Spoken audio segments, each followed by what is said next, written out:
Vous voulez savoir ce qui rend captivant lui ou encore lui? La plupart du temps, vous êtes pendu à leurs lèvres comme devant un épisode de Game of Thrones.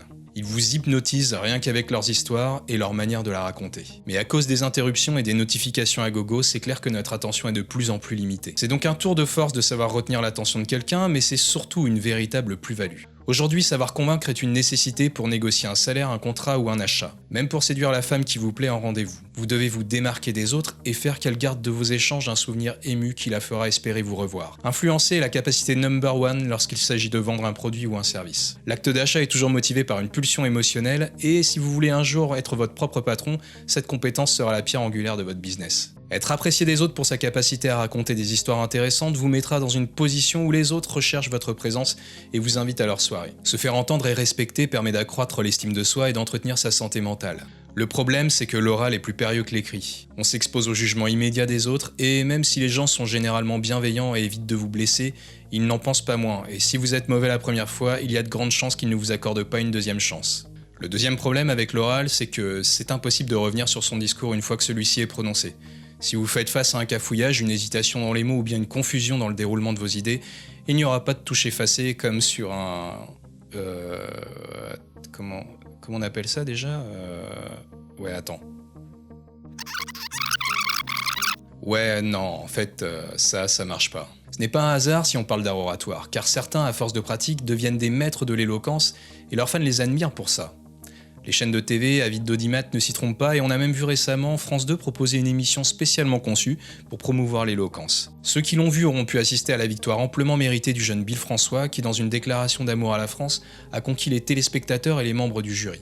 Parmi eux, Bertrand Perrier, qui est à l'origine du concept de l'émission. C'est un avocat qui a fait de l'art oratoire sa spécialité et qui a notamment écrit un livre sur le sujet. Comme je l'ai lu, je vous en propose une analyse que j'ai un peu enrichie de mes propres recherches. On va ensemble explorer les secrets qui vous donneront accès au super pouvoir de l'élocution parfaite.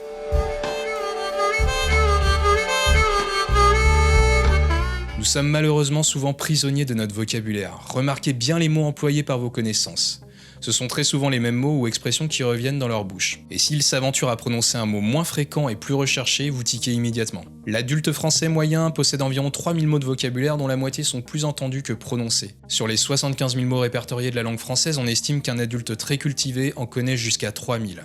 Un vocabulaire pauvre, c'est un emprisonnement social, mais c'est aussi un emprisonnement mental qui nous empêche de penser en nuances. Or, le monde est fait de nuances, et c'est pour cette raison qu'on prêtera une oreille attentive à quelqu'un qui sait l'exprimer. Dans son livre, Perrier conseille de s'imprégner des livres classiques. Utiliser un dictionnaire dès l'entente d'un mot nouveau est un bon réflexe. Vous enrichirez peu à peu votre répertoire de synonymes et éviterez les répétitions qui fatiguent l'oreille et affaiblissent l'attention de votre auditoire. Et par pitié, évitez les wesh, grave, yes, carrément, pour les mêmes raisons. Perrier nous rappelle ces chiffres. La communication interpersonnelle serait à 7% verbale, 38% vocale et 55% corporelle, c'est-à-dire à 93% non-verbal. Vous avez déjà certainement entendu ce chiffre. Il vient d'une expérience réalisée par Albert Mehrabian. Elle a depuis abusivement été reprise un peu partout pour vous dire que votre langage corporel, c'est l'essentiel de votre message. Erreur fondamentale. Déjà parce qu'elle n'a été réalisée que sur 10 personnes, toutes des femmes qui devaient donner leur ressenti sur un seul mot prononcé avec une intonation sans rapport avec le sens du mot. On est bien loin du chiffre magique des 90% d'impact du non-verbal sur la réception du message. Mais on ne peut négliger pour autant l'importance du non-verbal.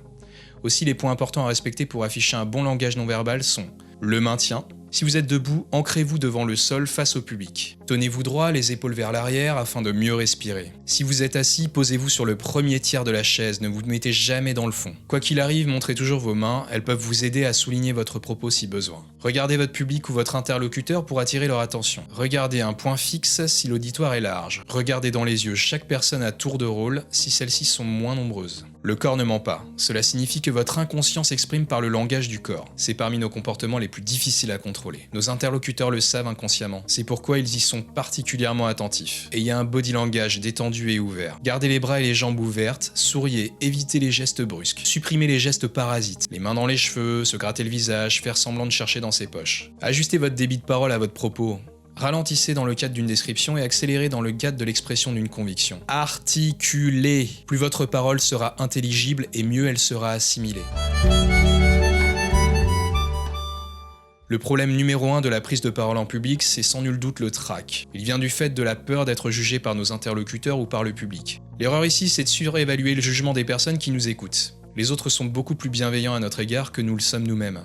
Au pire, ils sont indifférents. Rappelez-vous que vous êtes généralement votre pire juge. Pour conjurer la paralysie du trac, il faut revenir à l'essentiel.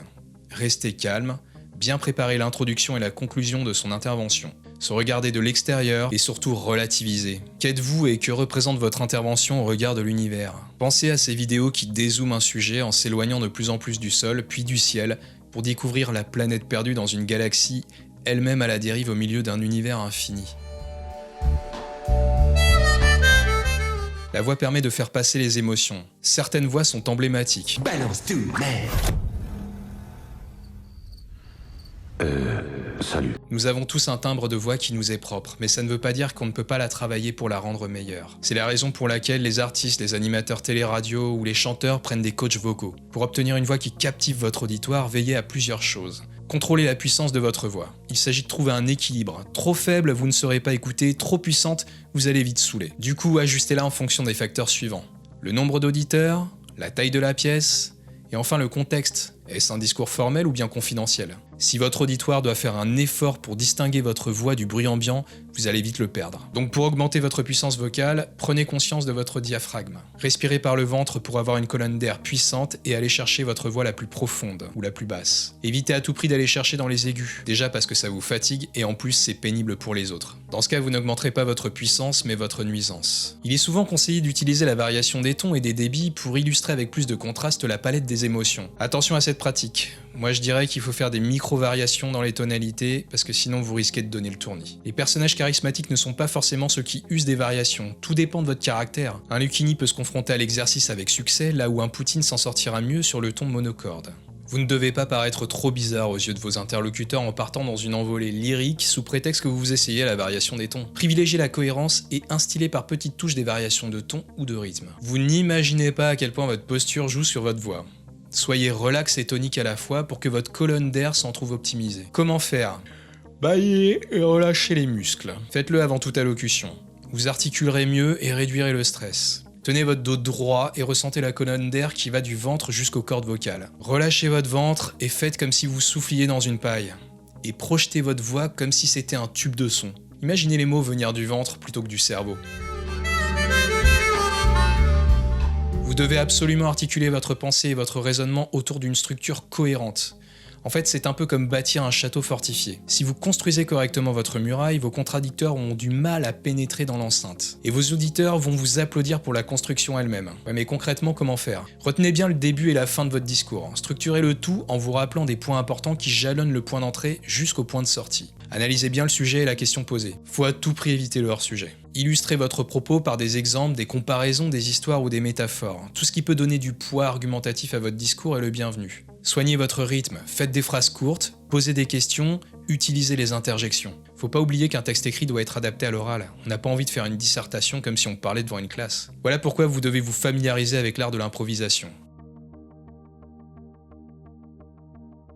Perrier consacre un chapitre de son livre sur l'improvisation. La maîtrise de cet art vient bien sûr de l'expérience, mais cela se prépare. Gardez en tête la structure de ce que vous allez dire. Rappelez-vous que l'idée générale de votre propos, c'est le fil rouge qui vous permettra de ne pas vous égarer en cas de digression. Je l'ai déjà dit juste avant, mais pour maîtriser votre impro, ayez grosso modo le cheminement qui vous amène de l'introduction à la conclusion. Faites en sorte de connaître votre introduction et votre conclusion avec le plus de précision possible. Après, il reste plus qu'à vous entraîner. Dans le livre, il y a également plusieurs jeux intéressants pour progresser en impro. Si on est tout seul, on peut s'essayer au jeu de la chronique. Rédigez une chronique de 2 minutes sur un sujet et donnez votre point de vue. Placez-vous devant un miroir et improvisez à partir de la structure, le titre et éventuellement des parties. Le deuxième jeu à faire tout seul, c'est celui du texte à trous. Par exemple, je m'appelle j'habite et mon rêve le plus fou est de etc., etc. Remplissez les blancs afin de créer une histoire et recommencez en changeant à chaque fois. Si vous avez la chance d'être en groupe, il y a également des petits jeux encore plus intéressants. Par exemple, celui du cadavre exquis. Le but, c'est que chacun écrit un mot sur un papier. Le premier raconte une histoire et il s'interrompt au bout de quelques phrases. Il désigne quelqu'un au hasard. Le suivant prend alors le papier de son prédécesseur et doit poursuivre l'histoire en y incluant les mots inscrits. Le deuxième petit jeu d'impro à faire en groupe, c'est le défilé photo.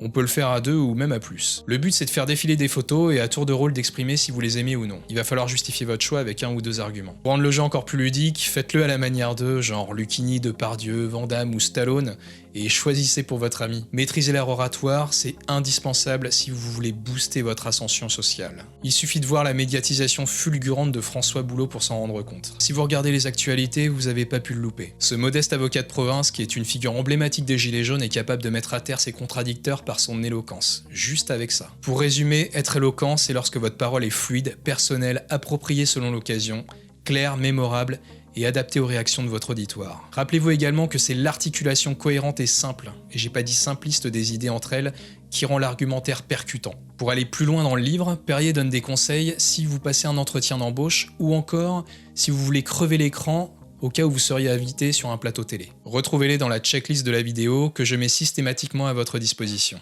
Merci d'avoir été avec moi jusqu'au bout de la vidéo. Si vous-même vous désirez savoir comment appliquer immédiatement les techniques dont je parle dans cette vidéo, je vous rappelle que vous pouvez accéder à la checklist détaillée qui résume tous les conseils que je viens de vous donner et plus encore. Il suffit de cliquer sur le lien qui se trouve juste en dessous, en description de la vidéo. C'est totalement gratuit et vous n'aurez rien à télécharger puisqu'il s'agit d'une liste que vous pouvez consulter depuis n'importe quel appareil connecté. Bien entendu, si vous avez aimé la vidéo, un petit pouce bleu et un petit commentaire m'encourage à continuer et ça aide ces vidéos à toucher plus de personnes. Si vous avez adoré cette vidéo, partagez-la avec quelqu'un qui aime ce type de contenu. À bientôt!